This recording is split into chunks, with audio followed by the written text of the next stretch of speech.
अस्सलामुअलैकुम। मोहम्मद अज़हर सिद्दीक अपने programme political diaries के साथ हाजिर खिदमत है। मंडे यानी पीर 21 फरवरी 2022 सुबह 7 बजे ये प्रोग्राम देख रहे होंगे। बहुत सी डेवलपमेंट है, बहुत से इश्यू हैं और जिसपे गुफ्तगू जरा होनी बहुत जरूरी है। पहले तो मैं बताता चलूं, अल्ताफ हुसैन की बरीयत के हवाले से क्या क्या शॉर्ट कमिंग्स थी, क्या कोताहियां थी, या MI5 या MI6 अपने नुमाइंदों को किस तरह बचाती है, वो सारी चीज़ों पे गुफ्तगू होगी। मेरे साथ आप देख रहे हैं तारक चौधरी साहब लंदन से, जो कि इस केस में बहुत इन्वॉल्व हैं। बैकग्राउंड पे इनकी मुख्तलिफ तस्वीरें आप देख रहे होंगे। जुल्फ़िकार मिर्ज़ा ने बड़ी मदद की, लॉर्ड नज़ीर ने बड़ी मदद की और ये अपने तक आवाज़ उठाते रहे। उस पे गुफ्तगू होगी, लेकिन उससे जाने से कबल बहुत अहम इशू फैसल वाडा के हवाले से है। मैंने आपको कहा था कि फैसल वाडा का जहाँ तक डिस्क्वालिफिकेशन वाला मसला है ना, उसकी हद तक जो है सुप्रीम कोर्ट जो है वो मामला इलेक्शन कमीशन का फैसला जो है वो सेटिस्फाइड कर रही है। अच्छा, उसकी मैं लॉजिक बता दूं। देखिए, उसमें दो इशू हैं। एक तो इलेक्शन कमीशन ने एक इंक्वायरी की और इस इंक्वायरी की एक फाइंडिंग आई। उस फाइंडिंग की बुनियाद पर जो है कहा कि दोहरी शहरियत इन्होंने कागजात नामजदगी के बाद छोड़ी है। और आर्टिकल 63(1)(c जो है वो डिस्क्वालिफिकेशन है। डिस्क्वालिफिकेशन के सेक्शन में मैं बार बार आपको इसलिए बताता हूँ कि क्वालिफिकेशन के सेक्शन में 62(1)(f) के कॉन्टेक्स्ट में 62(1)(f) में पहले आऊंगा। 62(1)(f) जो है वो क्वालिफिकेशन है और ये परमानेंट रहेगी, हमेशा याद रखिएगा। ही बैकग्राउंड पे चल रही, he sagacious, righteous, non profligate, honest and mean, there being no declaration to the contrary by a court of law. Court of law लफ्ज है, court of law to be underline. और अगर हम आर्टिकल 63 में आ जाएं, 63(1)(c जो है, he ceases to be a citizen of Pakistan or acquired the citizenship of a foreign state। Pakistani शहरियत छोड़ दे या वो दूसरे मुल्क की दोहरी शहरियत ले ले किसी और मुल्क की। फैसल वाडा के अमेरिका के हवाले से थी और डेट दो, इसमें भी इलेक्शन कमीशन की बदनीति मैं कह सकता हूं या मेलाफिडी मैं इस कॉन्टेक्स्ट में कह सकता हूं कि right to fair trial article 10 ने तोड़ा है, 4 भी तोड़ा है और 5 भी तोड़ा है। ये तीनों बैकग्राउंड पे चल रहे हैं। वो कैसे तोड़ा है? उसकी जो वेरिफिकेशन उन्होंने मंगवाई, वो वेरिफिकेशन आई जब जजमेंट रिजर्व होने के बाद। जरा पोर्शन मैं चला रहा हूँ। वो तो मौका ही नहीं दिया उसको रिबर्ट करने का फैसल वाडा को। तो इस हद तक जो है ना, इंक्वायरी की हद तक भी मैं देख रहा हूँ कि ये सेट असाइड, ये मेरा अपना तजर्बा है कि ये सेट असाइड होकर इलेक्शन कमीशन के सामने आएगा, जाए जाकर वहां, या ये सुप्रीम कोर्ट भी देख सकती है सिर्फ इस मामले को कि ये जो इंक्वायरी वाला एलिमेंट है, हाँ क्या वाकई ऐसा है या नहीं, या हो सकता है इलेक्शन कमीशन में दो पॉसिबिलिटीज यहाँ पर। लेकिन जहां तक है कि disqualification under article 62(1) as a court of law, वो इलेक्शन कमीशन का इख्तियार नहीं है। मैं बड़ा इसमें वाज़ी हूँ, बड़ी क्लैरिटी है मेरे माइंड में इस कॉन्टेक्स्ट में। इलेक्शन कमीशन का फैसला ये गलत है, फॉलिशियस है, विदाउट जुरिस्डिक्शन है। इस्लामाबाद हाई कोर्ट ने उसको अपहोल्ड कर दिया। वो अलग बात है। हबीब अकरम के केस के हवाले से उसमें ऐड हुआ था एक एफिडेविट, ताकि अगर झूठ बोले वो तो 62(1)(f) का इतलाक हो। सुप्रीम कोर्ट में भी गया, एफिडेविट अटैच हुआ। वो उसमें तो चाहे फैसल वाडा या कोई भी हो, जब मिस डेक्लेरेशन दी है तो 62(1)(f) का इतलाक होना है। यहाँ बात है, आप स्ट्रेटेजी कह लें या जो मर्जी कह लें, वो अभी तक कामयाब रहे। ये मामला फाइनली हाई कोर्ट ने या सुप्रीम कोर्ट डिसाइड करेगी। इन दोनों हाथों के चांस, इसलिए उन्होंने, अब ये मैं बात क्यों कर रहा हूँ, जल्दी समाअत की दरखास्त दी है और ताकि केस की समाअत आ जाए। और वो जो कि उनकी ना सेनेटरशिप खत्म हो गई हुई है, नोटिफिकेशन खत्म हो गया, विथड्रॉ हो गया हुआ है, इलेक्शन कमीशन का फैसला आ गया। अब जब तक सुप्रीम कोर्ट उस पे, क्योंकि हाई कोर्ट ने भी कंफर्म कर दिया, जब तक सुप्रीम कोर्ट उसको नहीं करती, सस्पेंड नहीं करती, तब तक ये फील्ड में रहेगा, फील्ड में रहेगा। मेन केस चलता रहे, लेकिन इस हद तक है, ये क्वेश्चन ऑफ लॉ जो है ये सुप्रीम कोर्ट देखेगी। परमानेंट डिस्क्वालिफिकेशन वो जो कि 5 मेंबर जज है, और मैं जो यहाँ देख रहा हूँ कि इन तीनों केसों के अंदर क्या ऐसा हो गया कि ये डिस्क्वालिफिकेशन में इलेक्शन कमीशन क्यों ले गया। मैं इसमें देख रहा हूँ नवाज शरीफ को फायदा देने की कोशिश है कि 62(f) की 1(f) के हवाले से परमानेंट डिस्क्वालिफिकेशन आ गई है और कोर्ट ने कही है कि उसको खोला जाए किस तरह से, वो तो फाइनलिटी आ चुकी है, उसमें क्या खुलना है, वो तो तयशुदा बात है, सेटल्ड हो गया है। अनटिल अनलेस को आप पार्लियामेंट आपकी इसमें तरमीम कर दे, वो तो रिव्यू मेरी जाती राय के मुताबिक हो नहीं सकता है। तो ये एक एडवांटेज है, शाह मोहम्मद वाला केस, अमीन गड्ढापुर वाला केस, और मैंने आपको बताया था कि इलेक्शन कमीशन के अगेंस्ट जो है मलिक मोहम्मद असलम कनाडा से अपना रेफरेंस लेके आ रहे हैं चीफ इलेक्शन कमिश्नर और मेंबर कमीशन के अगेंस्ट, सिर्फ इन्हीं के बात पे कि ये मिसकंडक्ट में वो ले जा रहे हैं। उनका कहना है, मुझसे पूछा था तो मैंने कहा जी बिल्कुल मिसकंडक्ट बनता है कि जिनको पता ही नहीं, कानून ही पता नहीं है, कानून का इख्तियार है। इससे पहले मैं फैसला तो देख ही रहा, मुझे ना नजर आया कोई। अब ये मामला सुप्रीम कोर्ट के पास है, क्या होगा सुप्रीम कोर्ट वो जजमेंट सस्पेंड कर सकती है, वो आके सेनेट में बैठेंगे। फाइनलिटी की तरफ जो मैं समझ पा रहा हूँ कि वो कोर्ट ऑफ लॉ नहीं है, वो जजमेंट का नोट मैं बैकग्राउंड पे चला रहा हूँ ताकि आपको पता चल जाए कि दो जजमेंट है, सुप्रीम कोर्ट की, एक हाई कोर्ट की। बार बार मैं चलाता नहीं, फिर मैं आपके लिए चला देता हूँ ताकि समझ आ सके। उन्होंने 8C में कोई इख्तियार नहीं है, आर्टिकल 218(3) पे कोई इख्तियार नहीं है, बार बार चला रहा हूँ बैकग्राउंड पे, वो भी फेयर एंड ऑनेस्ट इलेक्शन कराने। यानी इलेक्शन कमीशन के पास ऐसा इख्तियार कोई नहीं है। या 62-63 के हवाले से इंटरप्रिटेशन अगर आनी है तो वो कोर्टों ने करनी है। यानी मिसाल के तौर पर जो 62(1) एक्ट के हवाले से स्पेशली अगर आ जाए तो वो इख्तियार कोर्ट के पास है। इंक्वायरी की हद तक है, जो कि है वो राइट टू फेयर ट्रायल वो वायलेट हुआ है। दो पॉसिबिलिटीज है, इंक्वायरी की हद तक आप होल्ड कर दे, सुप्रीम कोर्ट डिसक्वालिफिकेशन के लिए दोबारा कोर्ट में जाता है या को वारंट फाइल करता है तो उसमें रिजल्ट मिल सकता है। या दूसरा क्या होगा, दूसरा पॉसिबिलिटी ये भी है कि दूसरी पॉसिबिलिटी ये है कि दोबारा इलेक्शन कमीशन को भिजवा दिया जाए, इन्हें मौका सुना जाए, राइट टू फेयर ट्रायल रख के, और ये देखा जाए। ये अब डिपेंड करता है क्या होता है। चले अभी मैं आप तारक चौधरी साहब को मैंने साथ बिठाया हुआ है, मादक साहब का प्रोग्राम थोड़ा सा इंट्रो लंबा हो गया, लेकिन उसकी एक वजह है। अल्ताफ हुसैन उस पर तकरीर तशहीर पर पाबंदी हम लोगों ने लगवाई थी, और वो भी सेडिशन, बगावत, सबको पता है, हमें भी पता है, आपको भी पता है।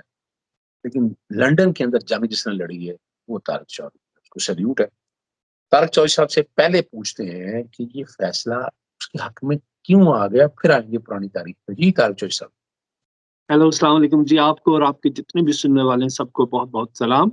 देखिए, अल्ताफ हुसैन का जो केस है मैं बहुत देर से स्टडी कर रहा हूँ, फ़ॉलो कर रहा हूँ, और जब अल्ताफ हुसैन का ट्रायल शुरू हुआ किंगस्टन क्राउन कोर्ट में 3-4 दिन तक तो लीगल आर्गुमेंट होती रही, जिसमें अल्ताफ हुसैन की जो लीगल टीम है, जो उनके जो डिफेंस बैरिस्टर हैं, उन्होंने जज को दलाइल दिए कि मेरा जो क्लाइंट है he is suffering with mental health act के तहत इनको अनफिट डिक्लेयर किया जाए, he is not fit to stand trial. काफी देर तक ये आर्गुमेंट चलती रही डिफेंस की और प्रोसिक्यूशन की, मगर जज जो है जूलियट में वो नहीं मानी। उन्होंने कहा no, charges are very serious, he should stand a trial.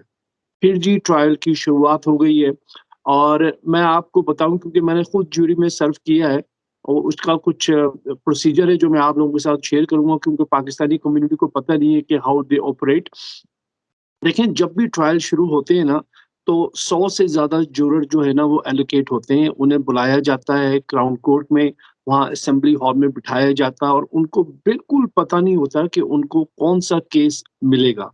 फिर वहाँ जो ज्यूरी मैनेजर होता है वो 20 लोगों को लेके जाता है, कोड नंबर 1, 20 लोगों को कोड नंबर 2, इस तरह जितने भी कोड है वहाँ लेकर जाते हैं। फिर वहाँ पर्ची के ज़रिए जो है ना आपकी एलोकेशन होती है, जिसका नाम निकलता है, फिर 12 मेंबर वहाँ पे वो चूज़ करते हैं। फिर उसके बाद अगर प्रोसिक्यूशन सॉरी डिफेंस अगर ऑब्जेक्शन करे तो फिर वो जूरर को चेंज कर देते हैं। मगर ज्यूरी को ना ओथ लेना पड़ता है, और उन्हें हिदायत दी जाती है कि अगर तुमने कोई इंटरनेट सर्च की इस डिफेंस के बारे में, इस डिफेंडेंट के बारे में, then it would be a contempt of court, और तुम्हें सजा अच्छा, होगी। ठीक है नहीं? क्योंकि यहाँ जो ब्रिटिश पब्लिक होती है वो बड़ी खौफज़दा होती है। इसी तरह एक खातून को यूनिवर्सिटी लेक्चरर थी, वो जूरर थी, और उसने घर जाके इंटरनेट सर्च किया, उसको 6 महीने यहाँ जेल हो गई थी। तो लोग जो थे उन्हें बिल्कुल पता नहीं था कि अल्ताफ हुसैन कौन है। और दूसरा, अल्ताफ हुसैन का जो डिफेंस बैरिस्टर था उसने अल्ताफ हुसैन को बता दिया था कि तुम्हारे खिलाफ जो केस है वो बहुत स्ट्रांग है, और लिहाजा you should expect custodial sentence. Altaf Hussain भी अपनी तरफ से प्रिपेयर था, मगर उसने इसको एडवाइस ये दी कि तुम अपना राइट एक्सरसाइज करो, वहां पर तुमने बिल्कुल नहीं बोलना। अगर वो तुमसे क्वेश्चन भी करें, तुम कहो जी मैं अपने जो राइट्स हैं वो एक्सरसाइज करूंगा, आई विल रिमेन साइलेंस और let the defence and prosecution speak on my behalf. तो यही उसको एडवांटेज मिला। अल्ताफ हुसैन जो है वो वहां जाता था कोर्ट में, व्हील चेयर में जाता था, और जो जूरर वहां बैठे हुए थे वो उन्होंने अल्ताफ हुसैन का मजलूम चेहरा देखा। उसने कहा ये तो बहुत ही मासूम शख्सियत है, ये तो ऐसे कोई गलत काम कर ही नहीं सकता था वो, क्योंकि अल्ताफ हुसैन रोता बहुत है। वाकई मासूम शख्सियत है यानी अपना 1 मिनट रुकना है यहाँ आपने तारिक चौधरी साहब। पाकिस्तानी निजाम में देखें आप, पाकिस्तानी निजाम उलट है इससे। वहां केस अदालत में नहीं लड़ा जाता, वहां बाहर आके लड़ा जाता है। वहां शोर डाला जाता है, शराबा किया जाता है, झूठ बोला जाता है, फ्रॉड फ्रेब सारा कुछ। लेकिन मैं तो हैरान हूं, फिर तो देखा जाए हकीकी इंसाफ तो लंदन के अंदर इस तरह हो रहा है कि वहां केस अदालत में लड़ा जाता है, ये बाहर आके नहीं लड़ा जाता। बाहर लड़ा गया तो आप फारिग हो गए। तो यहाँ तो अगर देखा जाए, जो अगर ये इसी तरह नवाज शरीफ ये जो केस लड़ रहा है अगर लंदन में होता, ये तो कब का बड़ी लंबी सजा भुग चुका होता। Absolutely, absolutely. देखिए यहाँ पर जो है बहुत बड़ा फेयर सिस्टम है, यहाँ का जो यूके का जो सिस्टम है बहुत ही फेयर है। अल्ताफ हुसैन बिल्कुल खामोश रहा, प्रोसिक्यूशन जो है वो अपने पॉइंट देता रहा, डिफेंस अपने पॉइंट देता रहा, और जो जूरर थे उन्होंने उसको नॉट गिल्टी का वर्डिक्ट जो है उसके हक में डिलीवर कर दिया। और वो खुद भी ये एक्सपेक्ट नहीं कर रहा था कि उसको ये मिलेगा। मगर देखें, अब हम क्या कर सकते हैं? अगर मुझे इस चीज़ का अफ़सोस हो रहा है कि मुझे चाहिए था कि मैं उसके अदालत के बाहर एहतजाज करता, ताकि जूरर वहाँ देखते कि एग्ज़ैक्टली इसने क्या-क्या किया। अगर हम वहाँ पोस्टर वगैरह लेके जाते, और मुझे अफ़सोस इस बात का है कि हमारी गवर्नमेंट ऑफ पाकिस्तान में भी इस कोई सीरियस एक्शन नहीं लिया इसके ऊपर। हालाँकि वो भी चाहते तो यहाँ पर बहुत कुछ कर सकते थे इनके साथ, मगर आई थिंक उन्होंने बहुत लाइटली लिया, और अल्ताफ हुसैन जो है इनके एस्केप कर गया। You know he made a fool of क्या ब्रिटिश मुझे ये जस्टिस। बताइएगा, मुझे सर ये बताइएगा, ज्यूरी के टोटल कितने मेंबर थे और सारों ने यूनानिमस डिसीजन दिया या किसी ने डाइसेंट भी किया? देखिए 12 मेंबर होते हैं जूरी के, और जो जज एक्सेप्ट करता है ना वो कम से कम 10 जो है ना वो गिल्टी करें इसको। तो अल्ताफ हुसैन में 10 ने जो है इसको कन्विक्ट किया, और 2 जो थे वो श्योर नहीं थे, मगर क्योंकि मेजॉरिटी वर्डिक्ट जो है ना वो जज ने एक्सेप्ट कर लिया। 10 लोगों ने इसको कन्विक्ट किया है, मगर अगर वो इसकी रिसर्च कर लेते, internet research, he would have नहीं, नॉट यहाँ नहीं, दिस। लेकिन आपको बताऊँ जुर्म है, 6 महीने की सज़ा है। मुझे ये बताइएगा, या फेडरल गवर्नमेंट या हमारी वफाकी हुकूमत ने 2015 से 2016 से चल रहा है, कोई यहाँ डोसियर वगैरह या कोई चीज़ यहाँ पर रिकॉर्ड पर नहीं दी अल्ताफ हुसैन के खिलाफ? देखिए, शुरू-शुरू में तो उन्होंने दी थी, जब डॉक्टर इमरान फारूक का मर्डर भी हुआ था, जब यहाँ से लोग भागकर चले गए थे, तो यहाँ पर specialist operation counter terrorism command एसओ-15 काउंटर टेररिज्म कमांड जो है वो डॉक्टर इमरान फारूक के मर्डर केस की इन्वेस्टिगेशन कर रही थी। वो मुझसे रेगुलरली राब्ते में थे, हमने उनकी बड़ी मदद की है। वो भी मुझसे यही शिकवा कर रहे थे, गवर्नमेंट ऑफ पाकिस्तान जो है ना उनके साथ बिल्कुल कोऑपरेट नहीं कर रहा। सो बेसिकली यहाँ पर जो है सियासत खेली जा रही थी, यहाँ इंसाफ के तकाजे पूरे नहीं किए जा रहे थे, स्पेशली पाकिस्तान की तरफ से। हमें बड़ा अफ़सोस है इस चीज़ का। अच्छा ये बताइएगा, ग़ालिबन 2000 मैं हमने मुझे याद पड़ता है 2016 में जब इसने इस तरह की तकरीरी की तो हमने उसमें यहाँ कोर्टों में गए, पाबंदी लगवाई। फिर वो सो कॉल्ड जो है ना सिविल सोसाइटी के एक्टिविस्ट आसमा जहांगीर उठी, उन्होंने कहा बड़ा ज्यादती की है। वो आगे वो खड़ी हो गई, तौहीन अदालत कमिट की, अदालत के बारे में नाज़ेबा अल्फाज इस्तेमाल किए, तौहीन अमेज। और उसमें भी आपने बड़ा शोर डाल के डोसियर वगैरह सारा कुछ बड़ा जोर लगाते रहे हम। ये मामला ग़ालिबन लंदन में भी तो आपने उठाया था या किसी और ने उठाया था? देखिए 22 अगस्त को जो अल्ताफ हुसैन ने हेट स्पीच की थी, उसका पर्चा मैंने ही अल्ताफ हुसैन के खिलाफ दर्ज करवाया था यहाँ नॉटिंग हिल पुलिस स्टेशन में जाकर। और पुलिस तो बिल्कुल ही एक्शन ही नहीं ले रही थी, वो तो बिल्कुल ही स्लो हुए थे। फिर मैंने पुलिस के खिलाफ कंप्लेन भी की, और आपने भी मेंशन किया आसमा जहांगीर का। आसमा जहांगीर का मुझे फ़ोन भी आया था। मेरी यहाँ लंदन में एक बहन बनी हुई है, उनकी वो बहुत अच्छी दोस्त है, और वो बड़ा इंटरेस्ट ले रही थी अल्ताफ हुसैन की पनिशमेंट पे। तो मुझे ये नहीं समझ आ रही कि वो दोगली पॉलिसी क्यों कर रही थी? वहाँ पर मीडिया में वो डिफरेंट चीज़ कह रही थी, और मुझे तो कह रही थी कि तारिक तुम बहुत अच्छा कर रहे हो जो तुम अल्ताफ नहीं, हुसैन नहीं, को। ना, ना, ना, ना, उसकी बात समझिएगा, ये मुनाफ़िक़त है ना, यही तो मैं समझा रहा हूँ आपको। यहाँ पाकिस्तान के अंदर बाकायदा यानी पाबंदी जब लगी तो यहाँ अगर वो इतनी सिंसियर तो केस ना लेती, जैसे मैं नहीं केस लेते ऐसे लोगों के। मैं देखे ना, मैं ना दीन पे ना मुल्क पे मैं इस पे कॉम्प्रोमाइज नहीं करता। लानत है ऐसे लोगों के ऊपर जो दीन पे इस तरह की बातें करें या हमारे मेरे पाकिस्तान पे इस तरह। मैं तो उनको यानी सवाल ही पैदा नहीं होता। अगर वो इतनी आसमान जहांगीर इतनी अगर थी तो ये तो दोगली पॉलिसी थी, मुनाफिकत थी, इसमें तो कोई शक नहीं है।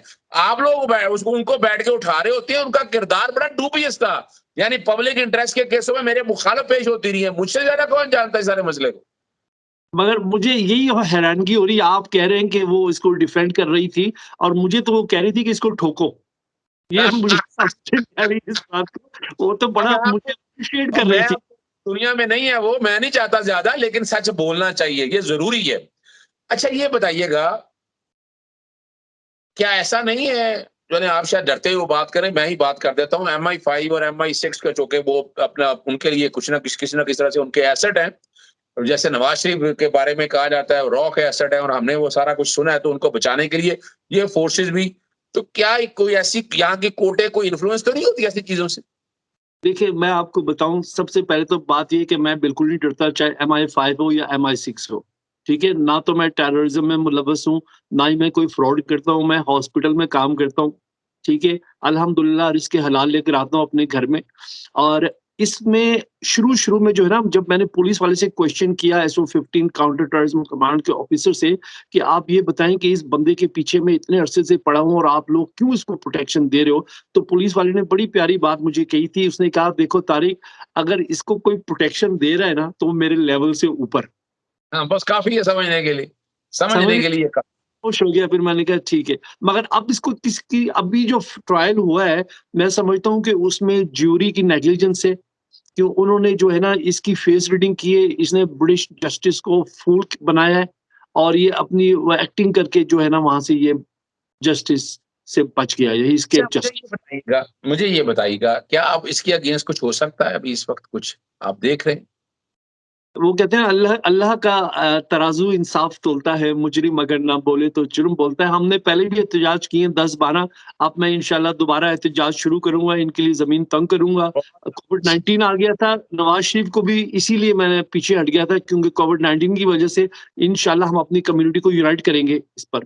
नहीं, नहीं, बहुत ज़रूरी है कि जो हमारे मुल्क के खिलाफ हैं, जिनका एजेंडा कुछ और है, जो यहाँ बोरी बंद लाशें पाकिस्तान के अंदर, क्या कुछ यहाँ टेररिज्म नहीं किया, क्या-क्या कुछ इन्होंने लोगों के साथ ज़ुल्म और ज़्यादती नहीं की है, तो इसमें तो कोई शक नहीं है। तारिक साहब, आप जैसे लोगों का बहुत शुक्रिया कि आप पाकिस्तान के लिए बोलते हैं, पाकिस्तान के लिए आवाज़ उठाते हैं, दीन के लिए आवाज़ उठाते हैं, ऐसे माफियाज़ के खिलाफ खड़े हुए हैं। और नाज़रीन, मैं बताना चलूँ, आपने हफ्ते की रात को शयान का प्रोग्राम देखा मेरे साथ, कि जिसमें मैंने फर्स्ट ईयर ट्राइब्यूनल के सामने, तो फर्स्ट ईयर ट्राइब्यूनल की लोकेशन वगैरह भी मुझे तारक चौधरी साहब ने भिजवाई थी। मुझे उन्होंने मैं वो कुछ बातें नहीं करना चाहता, और इन्होंने मुझे उस वक्त बताया था कि उनकी बहुत जल्द हियरिंग आने वाली है, इसलिए 18 फरवरी को नवाज शरीफ की जो है ना फर्स्ट ईयर ट्राइब्यूनल के सामने हियरिंग होंगी। तो वक्त अपना बुनियादी तौर पर वो मांग ही नहीं किए थे, मार्बल आर्ट से ही उनकी वीडियो लिंक के जरिए, टेलीफोन के लिए जो भी तरीकाकार उन्होंने अपनाया था वही था। बहुत शुक्रिया जी, इजाजत चाहेंगे। अस्सलाम वालेकुम, अल्लाह हाफिज, पाकिस्तान जिंदाबाद।